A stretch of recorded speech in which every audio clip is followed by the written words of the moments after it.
নমস্কাৰ আপোনালোক সকলোকে নমস্কাৰ জনাইছোঁ লগত মিথুন পাল এগ্ৰি গাইডেন্স চেনেললৈ আপোনালোক সকলোকে স্বাগতম জনাইছোঁ। আপোনালোকে গম পায় আমি ইতিমধ্যে গোটেই ৰিজাল্টসমূহ কালেকশ্যন কৰি আছোঁ আৰু আজিও এডোখৰ ঠাইলৈ আহিছোঁ। এডোখৰ সোণাৰীৰ ৰাইৰগীয়া নকচাৰী বুলি কয়। এইডোখৰত আমি এডোখৰ মাটিত আদিত্য এগ্ৰ ছায়েন্সৰ বুষ্টাৰ এক্টিভ ZSB আৰু ব্লেক কাৰ্বন মাৰিবলৈ দিয়া হৈছিলে। এইটো মৰা বেছি দিন হোৱা নাই, এপ্লিকেশ্যন কৰা ইয়াত মোটামুটি 6 দিনমানহে হৈছে। তো সেই খেতিপথাৰখন আপোনালোকক দেখুৱাব বিচাৰিছোঁ 6 দিনৰ পাছত কিমানটো গ্ৰ'থ আহিছে আৰু আমি এই গোটেইখিনি আপোনালোকক দেখুৱাব বিচাৰিছোঁ ভিডিঅ'ত, আপোনালোকে চাব পাৰে।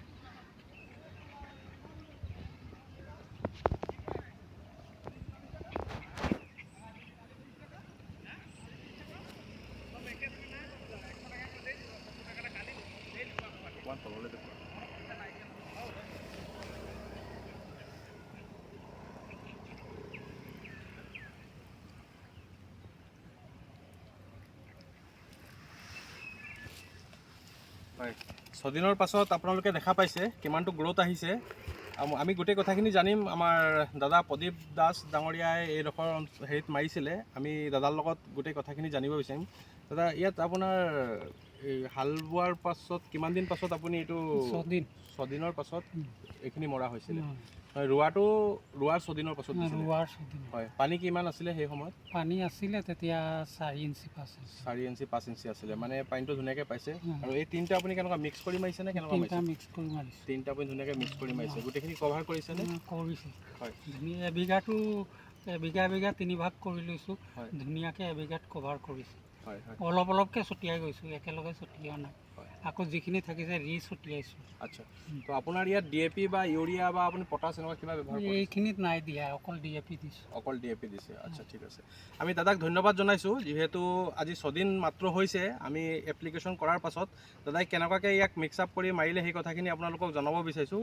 ইয়াত মাত্ৰ 6 দিন হৈছে, দাদাই DAP দিছিলে।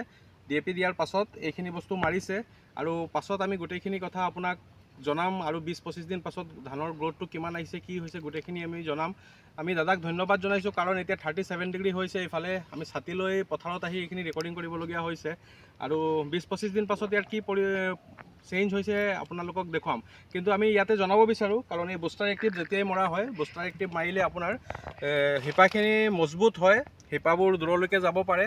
তো শিপা যিমান মজবুত হোৱাৰ ফলত গছজোপা আৰু গ্ৰ'থটো বাঢ়ি আহে আৰু পোখা বেছিকৈ বৃদ্ধি হয়। আপোনালোকে আগৰ ভিডিঅ'সমূহত দেখা পাইছে বুষ্টাৰ এক্টিভ য'ত মৰা হৈছিলে পোখাবোৰ বহুত বেছিকৈ বাঢ়িছে আৰু আপোনাৰ ধান গছবোৰ হাউলি নাযায়।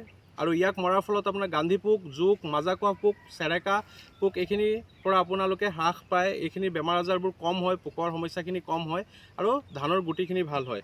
ইয়াৰ লগতে আপোনালোকক জনাব বিচাৰোঁ, এইটো ব্লেক কাৰ্বন আপোনালোকে জানেই, খেতি মাটিত ব্লেক কাৰ্বন যিমান বেছি হ'ব খেতি ভাল হয়, কালাৰ ভাল থাকে, গোটেইখিনি বস্তু ভাল হয়, গছৰ খাদ্য যোনটো বনোৱাৰ প্ৰচেছখিনিত ভাল হয়। এইটো ZSB যোনটো দিয়া হৈছে, ZSB দিলে আপোনালোকে গম পায় আপোনাৰ খুব প্ৰয়োজন হয় জিংকৰ, আৰু নেচাৰেলি যোনটো জিংক মাটিত থাকে সেইটো গছজোপাক নেচাৰেলি দিয়াৰ ক্ষেত্ৰত খুব ভাল কাম কৰে। আৰু আপোনাৰ ধান গছবোৰ হালধীয়া হৈ নাযায়, ৰঙা পৰি নাযায়, এইখিনি সমস্যাৰ পৰা দূৰত থাকে। তো আপোনালোকে গম পায় এইখিনি বস্তু আমি ব্যৱহাৰ কৰাই আছোঁ আৰু এইখন জাষ্ট নতুনকৈ ব্যৱহাৰ কৰা হৈছে। আৰু 20-25 দিন পাছত ইয়াৰ কি পৰিৱৰ্তন আহিছে আপোনালোকক আমি ভিডিঅ'